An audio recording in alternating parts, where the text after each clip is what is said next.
5, 4, 3, 2, 1, open the class. Luar biasa with Miss Ebtasari Saum Ananda. Jumpa lagi bersama saya Helmi. Kita kali ini bertemu dalam podcast edisi perdana. Podcast kita bernama Pokemon. Podcast edukatif, mesti ditonton. Dan tamu pertama kita pada hari ini adalah Ibu Ebtasari Saum Ananda. Kita sapa terlebih dahulu ya. Barangkali ada yang belum kenal ibu yang cantik di depan saya ini. Assalamualaikum. Waalaikumsalam warahmatullahi wabarakatuh. Luar biasa. Sehat Ibu? Alhamdulillah Iya, sehat. kita dipisahkan oleh jarak ya karena kita tidak Iya. boleh berdekatan. Tapi sekali lagi dengan protokol jarak walaupun kita tidak menggunakan masker, kita tetap dalam posisi sehat walafiat ya. Mudah-mudahan Amin, Allah amin. Subhanahu wa taala senantiasa melindungi kita semua. Amin. Ya Rabbal. Baik, Ibu Ebtasari Saum Ananda, luar biasa sekali. Terima kasih atas kedatangannya kali ini di podcast perdana kita. Sama-sama. Barangkali masih ada viewers yang belum kenal dengan beliau. Saya bacakan terlebih dahulu biografi beliau. Beliau adalah salah satu guru di SDN Curug 3. Nama lengkap beliau adalah Ebtasari Saum Ananda. Luar biasa, ada 3 kata dari nama beliau ya. Ebtasari Saum Ananda. Beliau beralamat di Komplek Balitvet RT 02 RW 11 Kelurahan Ciwaringin Kecamatan Bogor Tengah. Luar biasa. Ibu Ebtasari Saum Ananda nih, kalau boleh saya tahu nih, Ibu di sini lahirnya di Sambas ya. Iya. Sambas itu Kalimantan, betul? Betul sekali. Betul sekali. Boleh tahu barangkali ada filosofisnya atau ada cerita singkat bagaimana ceritanya Ibu bisa terlahir di Sambas? Iya. Jadi begini, kebetulan yang lahir saya 6 bersaudara. Oh, 6 bersaudara. Ya. Oh, 6 bersaudara. Ya, 6 Ibu bersaudara. ini anak yang ke? Saya anak kelima, pangais bungsu kalau anak yang disebutnya. kelima. Iya, anak kelima. yang nyaris menjadi anak kesayangan, luar biasa. Tapi apakah anak yang kelima ini tetap jadi anak kesayangan ya? Tentunya ya, luar biasa. Jadi tidak ada yang tidak ada memilih ya. Luar biasa. Jadi bagaimana? Jadi 6 bersaudara, laki-laki 3, perempuan 3. Nah, yang lahir di Kalimantan itu hanya saya sendiri. Wah, luar biasa sekali. Ini jangan-jangan apakah memang sudah diprogram atau mungkin memang secara berbetulan saat itu barangkali orang tua Anda sedang posisinya merantau atau sedang ada sesuatu? Nah, jadi ayah saya itu kebetulan mendapatkan tugas negara. Wih, luar biasa. Tentunya dari negara Indonesia ya. Iya, Luar negara biasa. Indonesia. Apa barangkali tugasnya saat itu yang diemban oleh ayah Anda? Iya. Ayah saya kan mengajar di Bogor tadinya ya. Oh, di Lalu Bogor. mendapatkan tugas ke Sambas itu untuk mengajar di sana. Oh, luar biasa. Saat itu ayah Anda ditugaskan untuk mengajar di sekolah di daerah Sambas, Kalimantan. Ya, betul. Dan saat itu tentunya dengan membawa serta istrinya ya. Iya Luar dong, biasa. anak-anaknya juga dibawa Oh, yang anak-anaknya 4. yang empat-empatnya dibawa ke sana. Iya, Jadi satu semua, keluarga satu saat keluarga. itu dibawa ke Kalimantan. Iya. Dalam posisi Anda saat itu belum lahir ya. Lahir, belum. Tentunya. Oh, jadi Anda saat itu ikut karena ayahnya bekerja di Kalimantan sehingga pas waktunya Anda lahir Iya. kebetulan ada di sana begitu ya. Iya, betul Luar sekali. biasa. Kalau namanya sendiri barangkali ada filosofisnya kenapa dinamakan Ebtasari Saum Ananda? Karena kan orang tua pasti memiliki alasan tertentu atau ada doa di baliknya barangkali. Jadi saya ceritain di sini ya. Pasti pada aneh kan namanya kok Ebta gitu ya. Karena banyak pengalaman yang lucu juga dari nama Ebta itu ya ayah. Oh. Kita jelasin dulu nama Ebta itu karena ayah saya itu kebetulan kan ngajar di SMA. Oh, mengajar di SMA. Mengajar di SMA di Luar sana biasa. ya. Sebentar, hubungannya dengan Ebta apa nih? Saya masih penasaran. Mengajar di SMA, tetapi Ebta nih? Atau jangan-jangan di SMA menemukan ilmu sejarah atau berasal dari bahasa Sanskerta atau bagaimana? Aduh. Jadi pas mengajar di SMA itu, Ya. dulu itu kan sedang waktunya ujian. Oh, ujian. Dulu kan namanya itu Ebtanas, evaluasi belajar tahap akhir nasional. Luar biasa sekali. Mungkin anak-anak zaman now belum mengenal tuh istilah Ebtanas ya. Jadi kalau zaman dulu, for your information, bahwa Ebtanas itu adalah nama resmi dari, kalau sekarang istilahnya adalah ujian nasional. Kalau dulu ketika kita akan melanjutkan ke jenjang pendidikan berikutnya dari SD ke SMP atau SMP ke SMA namanya Eptanas. Ya balik lagi, kenapa Iya. bisa jadi Eptasari padahal Eptanas ya? Nah, EBTA-nya itu diambil karena ayah saya itu pas mengawas ujian nasional atau disebutnya kan dulu Ebtanas. Oh. Jadi itu pengalamannya itu jadi dituangkan, dapat idenya dari nama pas ngawas itu. Oh, jadi karena saat itu berbetulan ayah Anda sedang mengawas Iya. dalam posisi Eptanas, diambillah penggalan kata Epta itu menjadi Iya. nama Anda barangkali ya. Betul. Luar biasa sekali. Lalu untuk sarinya sendiri bagaimana? Apakah diambil dari sebuah nama produk minuman tertentu atau barangkali apa?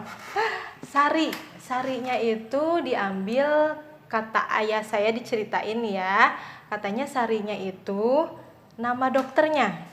Oh, jadi Nama sarinya bidannya, itu, ya. nama bidannya saat itu yang membantu Ya. orang tua Anda dalam proses melahirkan itu adalah namanya Sari. Ibu Dokter Sari gitu ya, Ya. Ibu Sari. Oh, jadi namanya Epta Sari. Luar betul. biasa sekali. Kalau untuk penggalan kalimat berikutnya barangkali ada filosofi khusus dari orang tua saat itu. Ebta dari ujian, Sari nama bidan. Karena kenapa ayah saya kok nyisipin nama bidan? Karena bidannya itu sabarnya luar biasa. Luar biasa sekali. Karena ibu saya itu melahirkan saya itu butuh perjuangan. Butuh perjuangan luar Karena biasa sekali. saya itu lahirnya sungsang AA. Wah, sungsang. Wah, ini pengetahuan baru ya. Jadi sungsang adalah istilah tertentu dalam proses kelahiran. Iya, Bisa betul. diceritakan sungsang itu seperti apa? Sungsang itu kan normalnya bayi itu lahir kepala dulu ya. Oh, normalnya Nah, bayi lahir keluar itu kepala dulu Ya. biasanya, Lalu Anda ini apa? Tangan dulu atau bagian? Saya itu kaki duluan, Oh, jadi kakinya dulu, ngejejak kaki dulu gitu ya kakinya. Kan susah ya itu ya. Nah, bidannya itu alhamdulillah sabar sekali gitu, Yang akhirnya saya bisa lahir itu butuh perjuangan karena kaki duluan. Oh, luar biasa sekali ya. Jadi ayah saya teringat selalu sama bidan itu tuh karena kebaikannya, kesabarannya, Oh, jadi Ibu Epta Sari itu diambil dari nama Sari dokter apa bidan yang ikut dalam proses persalinan Iya, orang tua Anda saat itu ya. Jadi ayah Anda sangat interest, sangat Ya, begitu betul. Makasih lah mengapresiasi ya. terhadap kerja keras bidannya sehingga Iya. namanya diabadikan menjadi nama Betul. Anda gitu Iya, ya. iya. Luar biasa sekali. Tapi tetap ya ayah Anda tetap setianya sama ibu Anda ya. Iya Tidak dengan dong, ibu jelas. bidan tersebut ya. Luar biasa sekali ya. Jadi Epta Sari ini filosofisnya karena saat itu beliau dalam proses kelahirannya membutuhkan perjuangan luar biasa karena lahirnya apa tadi istilahnya sungsang ya, sungsang. Tapi saat itu lahirnya tetap normal begitu ya, tidak melalui operasi. Normal. Oh, Alhamdulillah. tetap normal ya? Iya, normal. Kalau selain normal tuh apa disebutnya kalau Sesar. Oh, sesar. Ya. Jadi kalau sesar kan memang agak membutuhkan biaya ya, kalau kata orang tua zaman dulu disebutnya sesar ya, jadi perutnya dibeset butuh biaya besar. Saat itu mungkin seperti itu, tapi sekali lagi tanpa sedikit pun mengurangi rasa hormat ya, mudah-mudahan terima kasih sudah menceritakan bahwa saat itu Ibu Sarinya memang sangat luar biasa sekali menolong persalinan ibu Anda ya. Betul. Kapan terakhir kali Anda menghubungi Ibu Sari barangkali? Masih ingat atau Aduh, tidak? udah. Oh, Enggak dong. nah, nanti kapan-kapan Anda harus simpan nomornya untuk bisa menghubungi beliau. Karena tanpa jasa beliau mungkin diantaranya Anda belum tentu bisa menghirup udara segar saat ini ya. Kalau untuk saumnya nih saya tebak-tebak nih. Kalau saumnya mungkin kayaknya dari puasa, betul ya? Betul. Luar biasa sekali karena puasa itu identik dengan saum. Saum. Itu bahasa Arabnya dari puasa. Ini for your information bahwa puasa itu diambil dari bahasa Sanskerta. Diambil dari kata puasa. Bahasa Sanskerta zaman dulu menahan lapar, tidak makan dan tidak minum disebutnya upawasa. Maka kita mengenalnya puasa. Tetapi dalam bahasa resminya saum itu adalah makna dari puasa. Bahasa Arabnya adalah saum. Ibu ini diambil namanya saum karena saat itu ibu lahirnya kebetulan pada saat bulan puasa. Begitu? Bulan puasa, betul. Kalau boleh tahu itu siang, sore, malam atau pada saat bedug imsak atau gimana ceritanya? Pas lagi puasa dong, Oh, pas lagi puasa. Iya. Jadi ibu Anda saat jam puasa 10, kurang lebih jam 10 jam saya 10 lahir. pagi saat itu. Luar biasa ya. Jadi ibunya saat sedang berpuasa tiba-tiba melahirkan Anda. Iya. Ini kayaknya Anda tidak sabaran ya, nggak nunggu buka dulu gitu ya, luar biasa sekali. Kalau yang terakhir Ananda, Ananda diambil dari mana? Ananda masih identik dengan ini ya. Anandanya itu diambil karena saya lahir di rumah sakit namanya Rumah Sakit Ananda. Oh, Rumah Sakit Ananda. Iya, di Sambas itu. Oh, Rumah Sakit Ananda, tempat Anda lahir saat itu, namanya diabadikan menjadi ujung nama belakang Anda gitu ya. Iya, betul. Padahal saya awalnya berpikir bahwa Ananda itu adalah nama marga misalnya, atau barangkali nama singkatan dari orang tua ya. Karena kan sekarang ini lagi zaman-zamannya nih orang tua zaman now ya pengen mengabadikan nama ayahnya dan ibunya jadi nama anaknya Oh gitu iya, ya. Ada yang nama orang tuanya Mali, kemudian istrinya Dina dinamain nama anaknya Maldina, ya kan gitu, luar biasa sekali ya. Iya. Banyak sekali, ada yang namanya orang tuanya Alfiah gitu, orang tuanya Mahmud ditamain namanya Alpimah gitu, luar biasa sekali. Oke, berikutnya kita agak lebih mengenal ya, karena guru inspiratif tentu kita harus belajar dari biografi kehidupannya beliau, agar kita bisa mengambil pelajaran dari pengalaman-pengalaman luar biasa yang beliau alami. Beliau lahir pada tanggal 14 April 1990.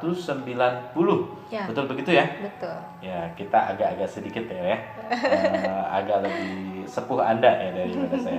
Beliau punya hobi yang unik nih, saudara-saudara. Jadi para viewers semuanya, beliau hobinya adalah bikin cemilan anak-anak di rumah. Jadi jangan takut, jangan khawatir kalau nanti Ananda orang tua akan bersilaturahmi ke rumah beliau ya. Nanti mungkin kalau situasi sudah kondusif, sudah tidak ada lagi COVID, ini silaturahmi ke rumahnya Ibu Epta Sari Saum Ananda ini pasti ada banyak stok cemilan. Cuman hati-hati nanti pada saat pulangnya harap siap-siap diberi bon gitu ya dari beliaunya. Nanti kasbon. Aduh. Dan yang berikutnya ini agak sedikit mengecewakan juga ya bagi saya, karena memang ternyata beliau ini sudah memiliki 2 orang putra. Luar biasa sekali. Jadi beliau bukan golongan single ya. Beliau alhamdulillah sudah ada yang memilikinya, tentu saja suaminya. Beliau punya 2 orang putra yang bernama Alma Ananda Suteja dan Farhana Ananda Suteja. Nah, ini barangkali ini namanya nih saya tahu nih. Ananda Suteja ini pasti nama kedua orang tuanya nih, pasti tentu nih. Ananda adalah nama ibunya. Kalau Suteja? Kalau Suteja itu diambil dari nama ayahnya belakangnya. Oh, nama ayah. Ya. Nama ayahnya belakangnya kebetulan Suteja gitu ya. Luar biasa. Nah, ini contoh nih. Jadi nama ibunya dan nama ayahnya diabadikan dalam putra-putrinya ya. Ya, luar biasa sekali. Jadi sekali lagi kenapa saya ingin kepo sedikit tentang nama seseorang, agar kita sama-sama bisa saling mendalami filosofis pembelajaran dari nama seseorang, karena orang tua pasti tentu saja memberikan nama dengan maksud tertentu, dengan doa tertentu, atau dengan maksud mengenang peristiwa tertentu, sehingga nanti ketika anaknya sudah tumbuh dewasa, dan sebagai contoh ini Ibu Epta Sari Saum Ananda masih teringat peristiwa apa yang beliau alami saat dulu lahir, begitu ya. Baik, sekilas begitu tentang biografi beliau, tetapi kita tidak akan membahas lebih dalam lagi tentang biografi beliau, karena kebetulan beliau ini adalah salah satu guru favorit juga di SDN Curug 3, luar biasa sekali ya. Ya, saya tidak melebih-lebihkan ya, karena memang begitu kenyataannya. Amin. Katanya ada banyak murid-murid yang sering memanggil nama beliau Bu Eta, dan lain-lain ya, luar biasa sekali. Ibu sekarang mengajar di kelas berapa? Kebetulan di tahun ajaran baru ini saya mengajar di kelas 2. Oh, saat ini Ibu Epta Sari Saum Ananda mengajar di kelas 2. 2A, 2B. Ya, 2A dan 2B. Oh, 2 kelas. 2 kelas. Luar biasa sekali. Nih, salah satu contoh nih, kita harus beri apresiasi. Luar biasa sekali ya, bahwa memang beliau mampu begitu strong mengajar saat ini, karena memang kondisinya tidak memungkinkan. Beliau yang mengampu 2 kelas, 2A dan 2B. Sebelumnya tahun yang lalu Bu Epta mengajar di kelas 1A. Di kelas 1. Ya, di kelas 1. Kalau boleh tahu Ibu sudah mulai malang melintang dalam dunia pendidikan sejak tahun berapa barangkali? Saya lulus SMA itu 2008, langsung ke sini mengajar di sini. Oh, ke sini 2008. Ya. Saat itu Anda ke sini ketok-ketok pintu dulu atau bagaimana? Langsung berada dalam dunia pendidikan gitu ya, langsung berkenalan dengan siswa-siswi. Apa motivasi Anda saat itu? Duh, kayaknya saya tuh pengen banget nih jadi guru nih, atau duh, kok kayaknya saya pengen banget jadi seorang yang berada dalam kelas, dilihat Ya. oleh siswa.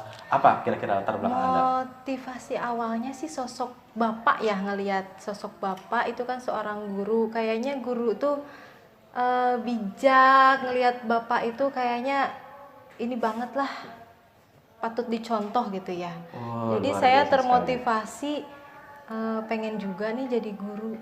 Oh, luar biasa ya. Betul kata pepatah ya, buah jatuh tidak jauh dari tadi. Oh, salah. Buah jatuh Pohonnya. jauh buah apa tadi? Saya agak-agak lupa nih. Memang maklum saya dulu waktu belajar agak-agak sedikit mengantuk ya. Apa peribahasa dulu buah Buah jatuh tidak jauh dari pohonnya. dari pohonnya. Betul tuh, hati-hati ya nanti kalau muncul dalam soal ulangan ya, untuk terutama untuk Ananda yang ada di rumah ya, bukan Ananda yang ini ya, kebetulan ibu ini nama belakangnya Ananda. Jadi memang beliau terinspirasi dari orang tuanya, kebetulan orang tuanya adalah seorang pengajar. Ya. Jadi anaknya termotivasi untuk meneruskan jejak perjuangan orang tuanya. Luar biasa sekali. Dan ibu ini memang semenjak lulus SMA sudah sangat akrab, familiar dengan dunia pendidikan, dengan dunia sekolah. Lalu alasannya kenapa Ibu Epta lebih memilih menjadi seorang pengajar di tingkat sekolah dasar? Kan tadi kan ayahnya katanya di tingkat SMA ya. Ya. Nah, Ibu ini kenapa ke SD, atau memang karena memang saya mampunya cuma segitu, atau bagaimana nih kira-kira?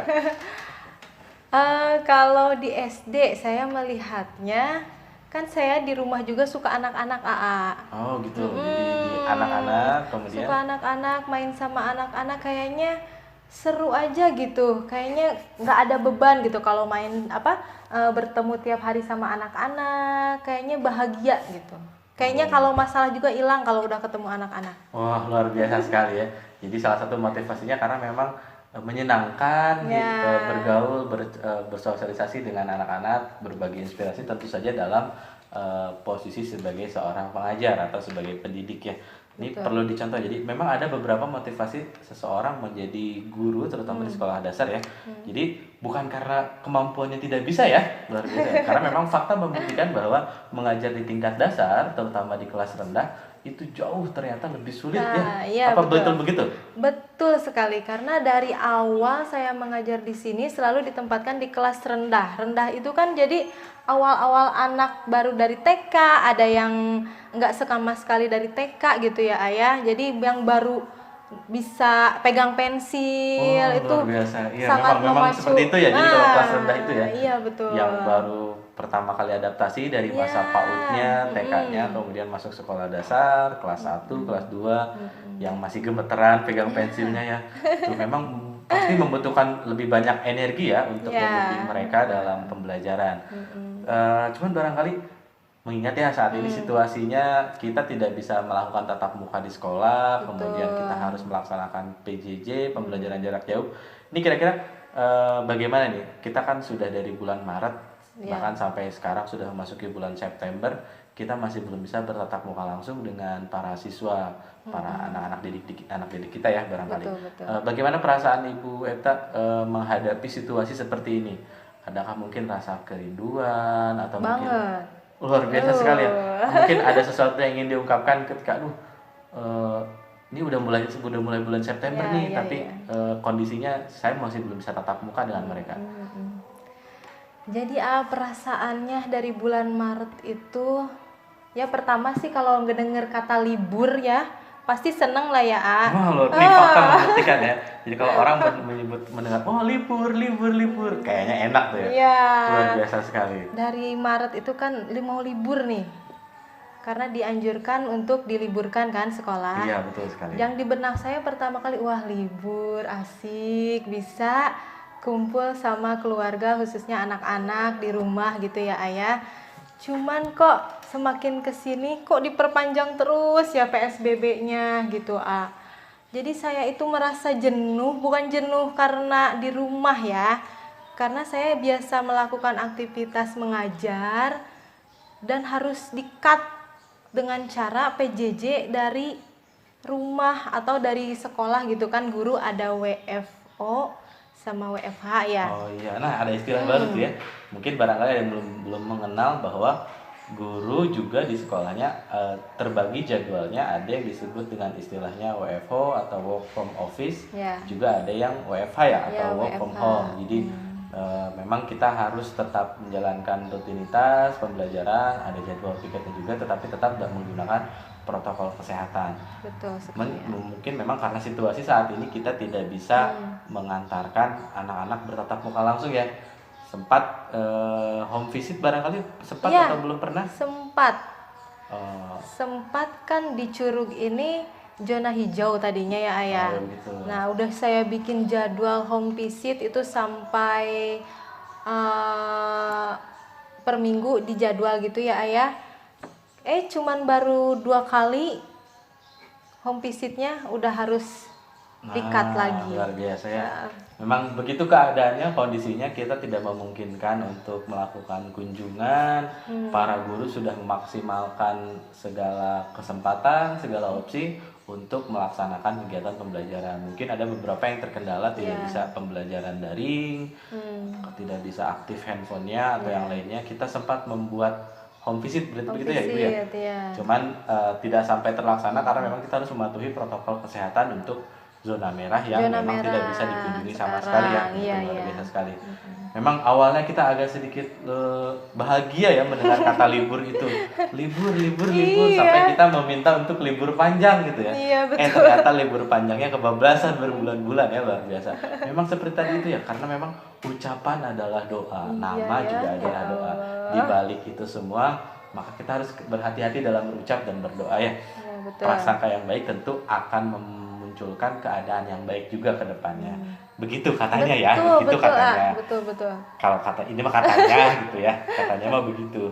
Baik, berikutnya barangkali Ibu Epta Sarisa Ananda di kelas Ibu sendiri di kelas 2 apa tadi 2A ya dan 2B sekarang setelah melaksanakan pembelajaran ya mulai dari Juli, Agustus, September, kira-kira bagaimana kondisi mereka atau antusiasme mereka di dalam pembelajaran, atau ada kendala tertentu kah, atau mungkin Ibu sempat memetakan bagaimana siswa-siswi Ibu di kondisinya pernah mengeluh sesuatu kah atau hal yang diceritakan barangkali? Ya nih. Kan PJJ itu ada daring dan luring ya Ayah.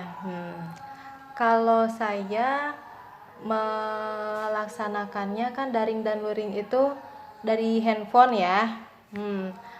Kebetulan sih alhamdulillah semua orang tua, paling ada 1 orang yang sama sekali tidak punya handphone, jadi dia ikut tetangga. Luar biasa. Tapi alhamdulillah dia bisa melaksanakan PJJ dengan baik gitu ya Ayah.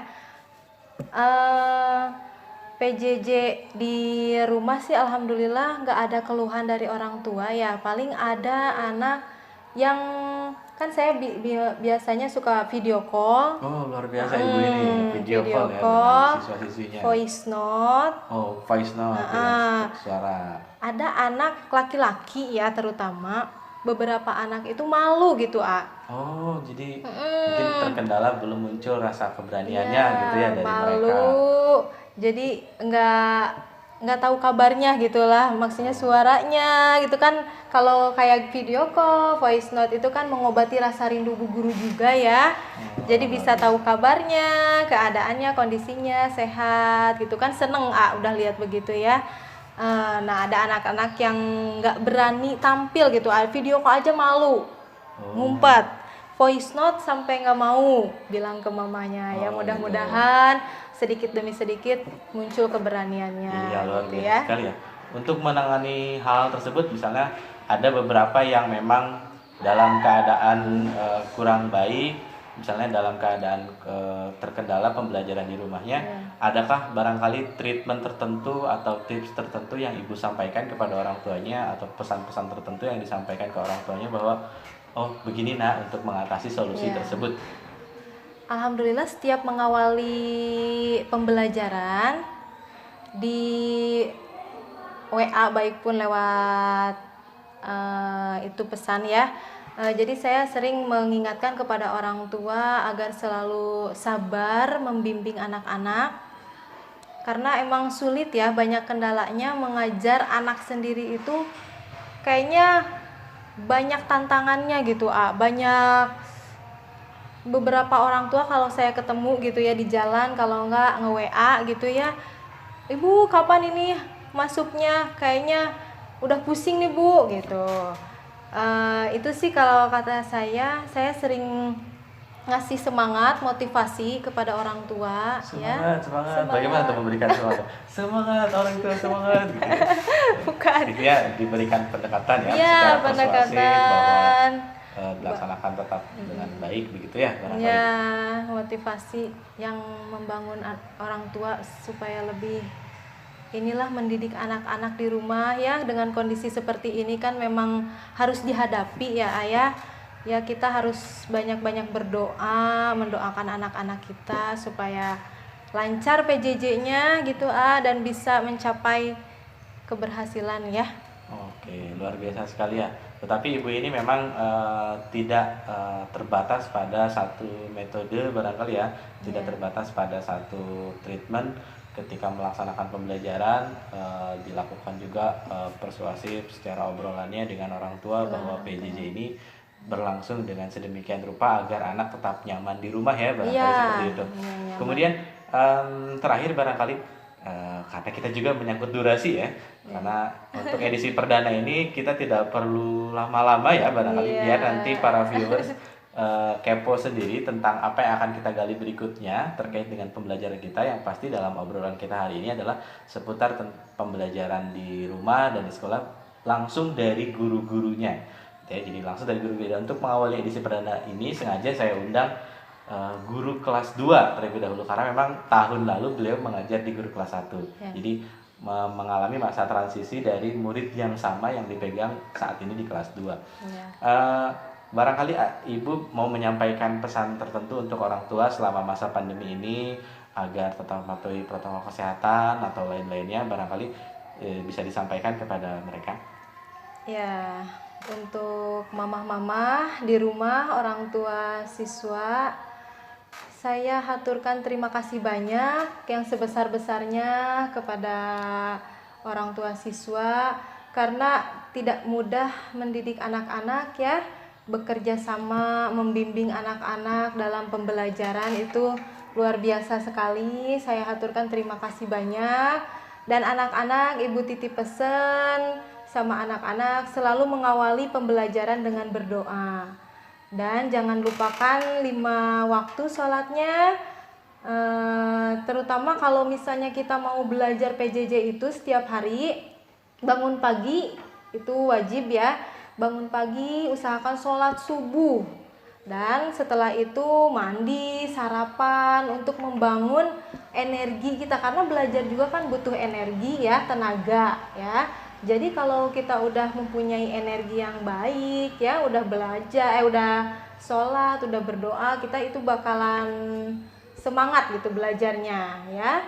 Kalau yang bangun siang pasti kan akan jenuh gitu ya, aduh belum siap belajarnya gitu. Kalau dari pagi bangun itu kan mudah-mudahan pasti siap belajarnya ya. Yang terutama dalam kondisi seperti ini, anak-anak harus jaga kesehatan, jangan lupa memakai masker kalau keluar ya, kalau main jangan lama-lama mainnya juga ya, karena lebih baik di rumah, safety di rumah, cuci tangan, sering cuci tangan, jaga kebersihan, dan makan makanan yang sehat, buah-buahan, air putih yang banyak supaya kita tidak dehidrasi gitu ya. Luar biasa sekali ya, ibu ini memang amanatnya langsung berdasarkan pengalaman pribadinya, berdasarkan apa yang disampaikan demi kebaikan kita semua ya. Luar biasa sekali. Terima kasih untuk Ibu Epta Sari Saum Ananda telah menyempatkan waktunya berbagi pengalaman, berbagi ilmu, berbagi hal-hal yang unik di podcast kita. Sekali lagi barangkali belum ada yang masih belum hafal, podcast kita namanya Pokemon. Pokemon itu singkatan dari podcast edukatif mesti ditonton. Sekali lagi, udah hafal Bu barangkali tagline kita ya? Iya. Pokemon. Podcast edukatif mesti ditonton. Coba kita ulangi lagi ya, siapa tahu nanti setelah ini muncul sponsor nempel di sini gitu ya. Luar biasa sekali. Ya, acara kita adalah Pokemon. Podcast edukatif mesti ditonton. ditonton. Ya, mohon maaf kalau Ibu Epta agak sedikit belibet ya, karena memang situasi kita di sini dalam kondisi yang serba sederhana karena ini dari kita dengan segala peralatan sederhananya, dan sebetulnya di ruangan ini tidak ada sama sekali pendingin ruangan ya, kipas tidak bisa dinyalakan dan lain-lainnya. Tapi mudah-mudahan dengan segala keterbatasan, apa obrolan kita mulai dari awal tadi sampai akhir ini ada sedikit yang bisa menjadi pelajaran buat para viewer semuanya, terutama buat Ananda dan ayah ibu sekalian. Oke, baik. Terima kasih atas kesempatannya kali ini. Mudah-mudahan di edisi berikutnya jangan lupa tonton kembali nanti dengan narasumber-narasumber inspiratif berikutnya. Terima kasih. Sampai jumpa di sesi berikutnya. Pokemon Podcast edukatif mesti ditonton. Oke, close the class. 5, 4, 3, 2, 1, open the class. Luar biasa.